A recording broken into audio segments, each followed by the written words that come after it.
हाँ तो स्टूडेंट्स, अभी तक हमारा नॉर्मल टॉपिक चल रहा था, बेसिक क्वेश्चन चल रहे थे। बेसिक्स में से थोड़ा सा हाई लेवल के क्वेश्चन शुरू हुए थे हमारे, जिसमें हम एक क्वेश्चन 9 था कि ए बी सी एक पार्टनर है जिनका प्रपोर्शन क्या है 5:3:2 और वो डी को एडमिट करते हैं किस शर्त पर कि वो अपने प्रॉफिट का 1/5 शेयर लेकर आएगा। कैलकुलेट करना था उसमें new profit sharing ratio and sacrifice ratio, जैसे तक अभी हमने पीछे सिंपल क्वेश्चन करे सेम वही क्वेश्चन थे ये। ठीक है, और इसका सेकंड पार्ट हमारा यहाँ पर दे रखा था कि सेकंड पार्ट में क्या बोला था क्वेश्चन में, if D S receive from A B and C 1/3 part of each other. मतलब क्या कि अगर क्या ए बी सी जो है, अब उसका भी 1/3 पार्ट कौन रिसीव करता है, जो नया पार्टनर आया है हमारा डी। ठीक है, उनका पर का 1/3 पार्ट वो रिसीव करेगा, तब हमारा न्यू सेक्रीफाइस रेशियो या फिर न्यू प्रॉफिट शेयरिंग रेशियो क्या होगा। ठीक है, तो सॉल्यूशन यहाँ पर दे रखे हैं मैंने, अगर आप समझ में आ गए होंगे, होप सो। बहुत इजी क्वेश्चन थे। पहले नॉर्मल मैंने रेशो निकाला, उसके बाद सेक्रीफाइस रेशो निकाल दी, कैसे, old ratio minus new ratio. ठीक है, सेकंड पॉइंट क्या था, सेकंड पॉइंट का नीचे मैंने वीडियो दी है इस चीज़ की कि पहले डी रिसीव कर रहा है पर से, उसने बोला था कि तीनों से वो 1/3 भाग लेगा। ठीक है, तो तीनों से 1/3 भाग ले लिया उसने, और जबकि डी खुद अपना कितना पार्ट लेकर आया था 1/5, इसलिए 1/5 इंटू 1/3, तीनों कंडीशन में हमने ऐसा कर दिया। उसके बाद क्या करा हमने कि ए बी सी डी का जब हम रेशो निकालेंगे तो किस हिसाब से निकालेंगे कि जो वो पार्ट दूसरों से ले रहा है 1/15 वो तीनों जगह, माइनस जो उसका पुराना रेशो था ए बी सी का, ए का रेशो 5/10 था, बी का रेशो 3/10 था, सी का रेशो 2/10 था, सबको माइनस कर दिया 4/30, और डी अपने आप का कितना पार्ट लेकर आया 1/5। आप देख रहे होंगे कि सबके नीचे 30-30 चल रहा, तो इसके नीचे भी 30 आना चाहिए, इसलिए हमने जो मल्टीप्लाई हम नीचे से करते हैं वही मल्टीप्लाई हम ऊपर से करते हैं, इसलिए 6/5 कर दिया, क्वेश्चन में आ गया 6/5 30। ठीक है, होप सो क्वेश्चन समझ में आ गया होगा। बहुत इजी क्वेश्चन थे, जब टेंशन लेने की ज़रूरत नहीं है, ये क्वेश्चन बहुत नॉर्मली होते हैं, कभी कभी बाई चांस आ जाते हैं, या आगे हम जब एडवांस करेंगे तो कुछ कुछ क्वेश्चन इस टाइप के मिलेंगे उसमें, उसके बाद सॉल्व होंगे क्वेश्चन। ठीक है, तो आज हम बात करते हैं एडवांस की। बेसिक क्वेश्चन हमारे बहुत हो चुके हैं, 9 क्वेश्चन हो चुके हैं, 9 का भी सेकंड पार्ट, मतलब 10 क्वेश्चन हो चुके हैं हमारे लगभग। तो अब आते हैं हम थोड़ा एडवांस पे कि एडवांस क्वेश्चन किस हिसाब से होंगे। टेंशन लेने की ज़रूरत नहीं है, बस थोड़ा सा माइंड को पकड़ के रखो, ध्यान से देखना क्वेश्चन को, और एक पूरा फॉर्मेट समझाऊंगा पहले, फॉर्मेट समझाने के बाद पूरा फिर एक क्वेश्चन करके दिखाऊंगा आपको सेम एज, फिर सेम एज उसी पे एक होमवर्क भी दूंगा, उसे भी करना अच्छे से। ठीक है, तो फॉर्मेट ला रहा हूँ अभी आपके सामने मैं। हाँ, तो बात चल रही थी कि पार्टनरशिप के बेसिक क्वेश्चंस के बाद जो एडवांस क्वेश्चन है उसके फॉर्मेट की। ठीक है, उसके फॉर्मेट देखो कुछ उस टाइप से है, पहले आपको फॉर्मेट दिखाता हूँ, और ये क्वेश्चन कैसे कैसे होगा, कैसे कैसे करना है, वो मैं सब आपको अभी समझाऊंगा। ठीक है, उससे पहले हम दो चीज़ पढ़ेंगे कि क्या क्या चीज़ें होती हैं, जो हम समझेंगे कि डी आर में जाएंगी, कौन कौन सी चीज़ें सी आर में जाएंगी। ठीक है, तो थोड़ा सा कॉन्सेंट्रेटर एक इस जगह डाल देंगे, थोड़ी सी गंदी राइटिंग कर दी है मैंने यहाँ पर, थोड़ा सा मन नहीं कर रहा था इसलिए चीता पोती कर दी थी। ठीक है, तो कॉन्सेंट्रेट करेंगे इस वाला पॉइंट पे। क्या है ये पॉइंट, मैंने एक चीज़ लिखी है कि एसेट्स माइनस, मतलब क्या, अगर एसेट्स घटेगी और लाइबिलिटीज़ बढ़ेगी तो मुझे क्या होगा, लॉस होगा, और जितने भी लॉसेस होते हैं वो क्या होते हैं, डी आर। ठीक है, और अगर मेरी एसेट्स बढ़ेगी और लाइबिलिटीज़ घटेगी, माइनस होगी, तो मुझे क्या होगा, प्रॉफिट होगा, तो वो क्या होगी, सी आर।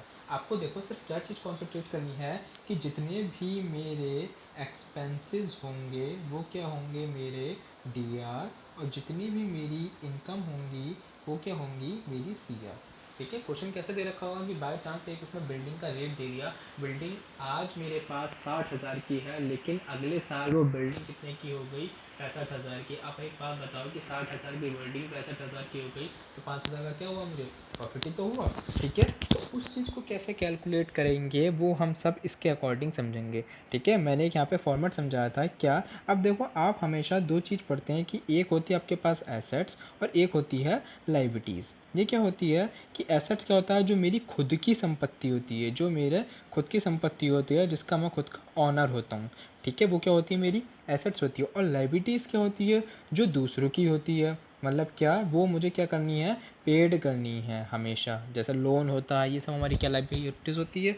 ठीक है, और एसेट्स क्या है, हमारी खुद की संपत्ति है, खुद का फर्नीचर है, वो हमारी एसेट्स होती है। ठीक है, तो एक चीज़ ये ध्यान से समझना।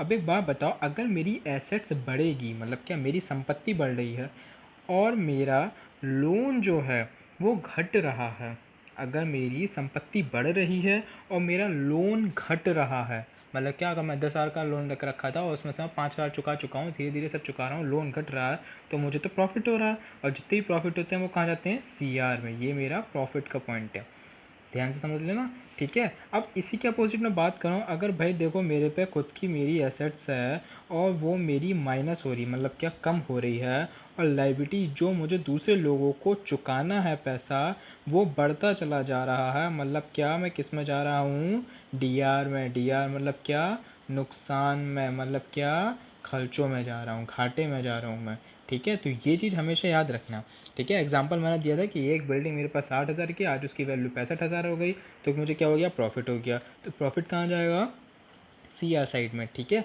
अगर उसने बोला कि आज मेरे पास बिल्डिंग 60,000 की है और अगले दिन उसकी वैल्यू है, अगले साल उसकी वैल्यू 55,000 रह गई, तो मुझे नुकसान हो गया, कितने का, 5,000 का। अगर मुझे नुकसान हुआ तो कहाँ पहुँचेगा, DR में। याद रखना, जितने भी एक्सपेंसेस वो DR, जितनी भी इनकम वो हमारी CR, ठीक है। तो अब बात करते हैं पूरे फॉर्मेट की, फॉर्मेट कैसे बनाएंगे कैसे नहीं बनाएंगे, ठीक है। फॉर्मेट ये आपका दे रखा है, देखो इसमें 4 फॉर्मेट बनेंगे। आप चाहें तो एक बार यहाँ पे लिख लो कि कौन कौन सा फॉर्मेट बनते हैं, ठीक। हर क्वेश्चन का रूल है, सबसे पहले हम बनाएंगे रिवैल्यूशन। रिवैल्यूशन क्या होता है, जिसमें भी हमारी संपत्ति बढ़ रही है, घट रही है, हमारी जितनी भी एसेट्स लाइबिलिटीज़ इंक्रीज़ हो रही हैं, डिक्रीज़ हो रही हैं, घट रही हैं, बढ़ रही हैं, कुछ भी, वो रिवैल्यूशन में, ठीक है। उसके बाद हमारा बनता है पार्टनर्स कैपिटल। पार्टनर्स कैपिटल क्या है कि मेरे पास कितना पार्टनर हैं, ABCD, 3 हैं, 4 हैं, जो भी हैं, उनका सारा पॉइंट इसमें होगा। थर्ड पॉइंट बनता है मेरा कैश अकाउंट, या फिर बात कर लेता हूँ मैं बैंक अकाउंट। जो अमाउंट दोनों में सबसे ज़्यादा हो वो अकाउंट अमाउंट यूज़ होती है यहाँ पर, वो मैं समझाऊंगा अभी आपको, ठीक है। फोर्थ पॉइंट है आपका बैलेंस शीट। बैलेंस शीट तो समझना पड़ी है, जैसे होती है सेम वही है बैलेंस शीट अभी तक की, ठीक है। अब थोड़ा सा आप देखते हैं क्वेश्चन कैसे करेंगे। बात करते हैं हम फॉर्मेट की सबसे पहले, ठीक है। तो ये आपको मैंने फॉर्मेट दिया है, यहाँ पे सबसे पहले लिखा है रिवैल्यूशन अकाउंट, ठीक है। क्या है रिवैल्यूशन अकाउंट, ध्यान से समझना। कि मैंने क्या बताया था, रिवैल्यूशन अकाउंट में क्या आएंगी, जितनी भी मेरी एसेट्स बढ़ेंगी, एसेट्स घटेंगी, मतलब संपत्ति बढ़ेंगी घटेंगी, या फिर मेरी लाइबिलिटीज़ या मेरी दायित्व तो बढ़ेंगे या घटेंगे, वो सब रिवैल्यूशन में, ठीक है। मैंने पॉइंट दिखाया टू इंक्रीज़ इन लाइबिलिटीज़, मतलब क्या, उसने बोला कि मेरी जो दायित्व है, जो मेरा लोन है वो बढ़ रहा है। अब जब लोन बढ़ेगा आपका तो नुकसान होगा, नुकसान किस में जाते हैं, DR में, ठीक, याद रखना। और यहाँ पर मैंने बोल दिया टू डिक्रीज़ इन एसेट्स, मतलब क्या, आपकी खुद की संपत्ति है और वो घटती चली जा रही है, डूबते चले जा रहे हो अपनी संपत्ति में, तो क्या होगा, वो DR, क्योंकि नुकसान होगा। इसी साइड में अपोजिट में मैंने दिया बाय डिक्रीज़ इन लाइबिलिटीज़, मतलब क्या, कि आपका लोन तो घट रहा है लेकिन आपकी संपत्ति बढ़ रही है, इंक्रीज इन एसेट्स, और आपकी खुद की संपत्ति वो बढ़ती चली जा रही है, बढ़ती चली जा रही है, तो आपका क्या हो गया, प्रॉफिट हो गया। इसलिए उसमें किस में दिखाया हमने, CR में दिखाया, ठीक है। तो DR वाले पॉइंट में जितने भी नुकसान होंगे वो, और CR वाले पॉइंट में जितनी भी मुझे इनकम होगी, पैसा आएगा, वो सब किस में जाएगा, CR में, ठीक है। उसके बाद दोनों तरफ का टोटल करेंगे, टोटल करके जो जिधर का कम हो वही हमारा प्रॉफिट मान लिया जाता है। अगर इधर बच रहा है तो प्रॉफिट और इधर बच रहा है तो लॉस, ठीक है। यहाँ पे देखो हमेशा याद रखना कि रिवैल्यूशन अकाउंट में हम सिर्फ उन्हीं पार्टनर्स का बनाते हैं जो हमारे ओल्ड पार्टनर्स होते हैं। न्यू पार्टनर्स कहाँ से शुरू होंगे भाई, देखो यहाँ पे तो पार्टनर की कोई बात ही नहीं कर रहा है किसी भी चीज़ की, कि किसके पास कितनी संपत्ति है, किसके पास कितनी संपत्ति नहीं है। पार्टनर्स कैपिटल में ही तो हम पार्टनर लेके आएंगे तीसरा, ठीक है। तो यहाँ पर जो हमारे ओल्ड पार्टनर्स होंगे, हमेशा याद रखना है यहाँ पे हमेशा कौन चलते हैं, ओल्ड पार्टनर, ठीक है। हमेशा ओल्ड पार्टनर चलेंगे, यहाँ पर न्यू पार्टनर नहीं चलेंगे। न्यू पार्टनर कब चलेंगे, जब पार्टनर्स कैपिटल बनाएंगे हम, ठीक है। तो यहाँ पर समझ में आ गया होगा, प्रॉफिट है तो हियर, लॉस है तो हियर, ठीक है। अब कैसे यहाँ पे, अगर मैं मानता हूँ कि यहाँ पर मेरा टोटल बैलेंस मैंने लिख लिया कि 10,000 आया, ठीक है। मैंने इधर का टोटल बैलेंस करा और इधर का आया 8,000, ठीक। अब एक बात बताओ, कौन सा बड़ा है, 10,000 बड़ा है या 8,000 बड़ा है, 10,000 बड़ा है, तो उसे मैंने दोनों तरफ लिख लिया, ठीक। कितने का डिफरेंस है, 2,000 का डिफरेंस है, ठीक है। और अभी तक हमने जितने भी क्वेश्चन करे थे, आपको याद होगा सब में रेशो जरूर मिलता है कि A:2B हमारे 3/2 पे, या जो भी हैं, ठीक है, ऐसे ऐसे बटते हैं, ठीक। तो मैं मानता हूँ इसमें, चलो 3/2 ले लिया मैंने, 3/2 ही लिख लिया। A और B पुराने रेशियो हैं और C कोई नया पार्टनर आ रहा है जो लेके आ रहा है 1/5 भाग, ठीक है। यही सेम पॉइंट इसमें मिलेंगे क्वेश्चन में, आगे क्वेश्चन करेंगे तो समझ में आएगा, ठीक। अब एक बात बताओ, यहाँ पर टोटल 10,000 था, 10,000 में से 8,000 ये घटा दिए, बचे कितने, 2,000। अब 2,000 मुझे कितने लोगों में बांटने, A और B में, दो पार्टनर है, और पार्टनर, ठीक है। तो 2,000 के A का रेशियो कितना है, 3/5, दो बी का रेशो कितना है 2/5। अब देखो यहाँ पे 2000 मेरे पास बचा हुआ है, तो कैसे करूँगा 3/5 और 2000 का 2/5, 5 से काट दिया, 5 चौक 20, 400, 5 चौक 20, 400, तो कितना बचा 1200 और 800। मतलब क्या कि ए को तो मिल गया भाई 1200 और बी को मिल गया 800। होप सो समझ में आ गया होगा। ठीक है, अभी क्वेश्चन करेंगे, जब पूरा एक क्वेश्चन हो जाएगा तब और अच्छे से समझ में आ जाएगा। ठीक है, क्लियर है पॉइंट। अब आते हैं पार्टनर्स कैपिटल में। पार्टनर्स कैपिटल में क्या क्या चीज़ याद रखना, मैंने लिखा है यहाँ पे बाय बैलेंस बीडी। जो भी पार्टनर्स की पुरानी कैपिटल दे रखी हो, क्वेश्चन में पूंजी दे रखी हो, वो हमारी यहाँ पर यूज़ होती है। ठीक है, जो रिवैल्यूशन का आंसर है, रिवैल्यूशन अभी हमने ऊपर बनाया था, ये देखो पूरा नाम दिखाया था मैंने, रिवैल्यूशन अकाउंट, पूरा अकाउंट का नाम दिखाया था। अगर प्रॉफिट है तो यहाँ पर पहुँचा दिया मैंने, और अगर लॉस होता तो इस साइड पहुँचा दिया मैंने। ठीक है, यहाँ पर दिखा भी रखा लॉस और पीटी मतलब प्रॉफिट। ठीक है, उसके बाद रिजर्व, क्वेश्चन में रिजर्व अकाउंट दे रखे हैं, या हिंदी में बात करें तो संचय खाते दे रखे हैं। संचय क्या होता है, जो पैसा इकट्ठा कर लिया जाता है उसे संचय बोलते हैं। किन किन का इकट्ठा होगा, पुराने साझेदारों को तो इकट्ठा होगा, नया का तो आया ही नहीं है अभी तक, तो नया का इकट्ठा भी नहीं होगा। इसलिए यहाँ पर जो भी बटेगा वो सब पुरानों में बटेगा। ठीक है, याद रखना हमेशा, जो भी बटेगा सब पुरानों में बटेगा, नए में क्या बटेगा, सिर्फ जो प्रॉफिट होगा पार्टनर्स कैपिटल का, उससे पहले कोई भी चीज़ नए में नहीं बटेगी, अदरवाइज सब में पुराने में बटेगी। कान खोल कर ध्यान से सुन लेना ये चीज़ें। ठीक है, क्या चीज़ है। अब यहाँ पर आ गया by P and L account. अगर क्वेश्चन में दे रखा प्रॉफिट एंड लॉस अकाउंट, या हिंदी में बात करें लाभ हानि खाता दे रखा है, तो वो भी किस में बढ़ गया, पुराने पार्टनर्स में। ठीक, अब क्वेश्चन में बोलेगा कि जो तीसरा पार्टनर है वो हमारा कोई भी एक रेशो लेकर आ रहा है, या 1/5 भाग लेकर आ रहा है, 1/4 भाग लेकर आ रहा है, जो भी क्वेश्चन में बोलेगा वो।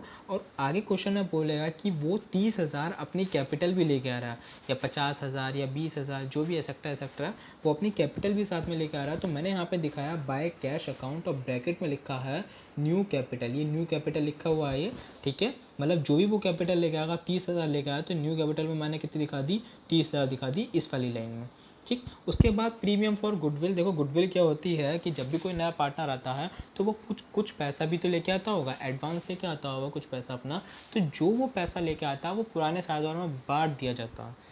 याद रखना, गुडविल का पैसा नया पार्टनर लेकर तो आता है, लेकिन बढ़ता किन में है, पुराने साझेदारों में। नए साझेदार में गुडविल का पैसा नहीं बढ़ता। एडमिशन के चैप्टर में हम एडमिशन पढ़ रहे हैं, आगे रिटायरमेंट भी पढ़ेंगे, आगे डिसॉल्यूशन भी पढ़ेंगे, इसलिए एडमिशन की अभी बात चल रही है। तो एडमिशन में हमेशा याद रखना कि जो भी नया पार्टनर अगर अपनी गुडविल लेकर आएगा तो वो वक्त स्वयं नहीं लेगा, वो खुद नहीं लेगा, वो हमेशा पुराने पार्टनर को दे देगा, जो उनका रेशो है।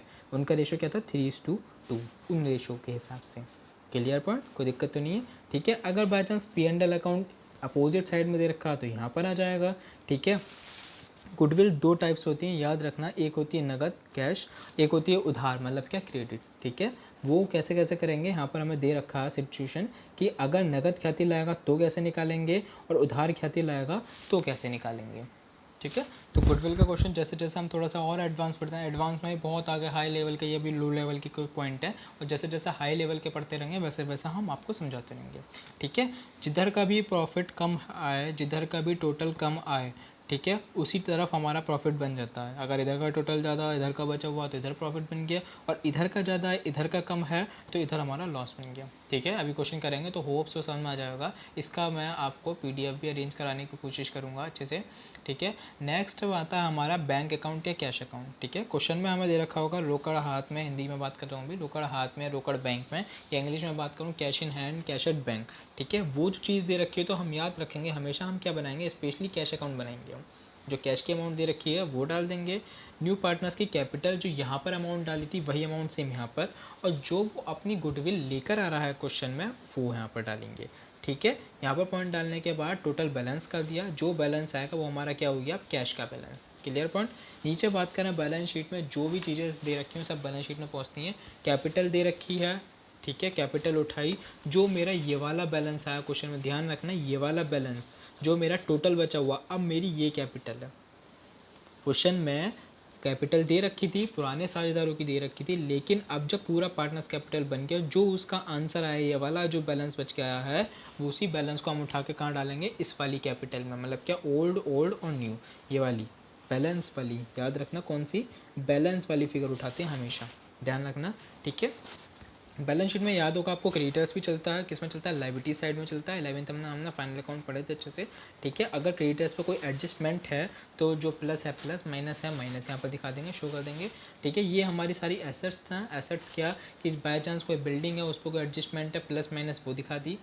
कोई भी प्लांट या मशीनरी है उसकी क्या कॉस्ट, उस पर एडजस्टमेंट प्लस में माइनस में वो दिखा दी। स्टॉक है, डेटर्स है, कैश है, या फिर प्रीमियम फॉर गुडविल। याद रखना कंडीशन मैंने दो बताई थी। प्रीमियम फॉर गुडविल चाहे तो आप यहाँ पर दिखा दो या चाहे आप यहाँ दिखा दो, कोई बात नहीं है, कहीं पे भी दिखा सकते हैं, आंसर आपका इक्वल चलेगा। बस अभी आपको रूल पढ़ाऊंगा कि कहाँ पर कब दिखानी चाहिए। मैंने यहाँ पर छोटा सा ही लिखा है नगद ख्याति और यहाँ पर लिखा उधार ख्याति। मतलब क्या, अगर क्रेडिट अगर कैश गुडविल है तो उसे कैश में दिखाएंगे भाई, जब सीधी सी बात है मैं कैश में पैसा दे रहा हूँ तो किस में दिखाऊंगा, मैं कैश अकाउंट में दिखाऊंगा, ठीक। और अगर क्रेडिट गुडविल है तो उसे किस में दिखाऊंगा, मैं बैलेंस शीट में दिखाऊंगा, अपनी एसेट में, क्योंकि वो मेरी एसेट बची हुई है, अभी बनी हुई है, ठीक है, इसलिए इसे यहाँ पर दिखाऊंगा। होप सो क्वेश्चन समझ में आ गया होगा थोड़ा सा फॉर्मेट देख के, ठीक है। एक बार और निगाह डाल लेना, चाहे तो वीडियो पॉज करके इसे अच्छे से नोट कर लेना, और नोट करोगे तो आपको ही फ़ायदा है थोड़ा सा, ठीक है। ये पूरी आपको शो कर रहा हूँ मैं धीरे धीरे।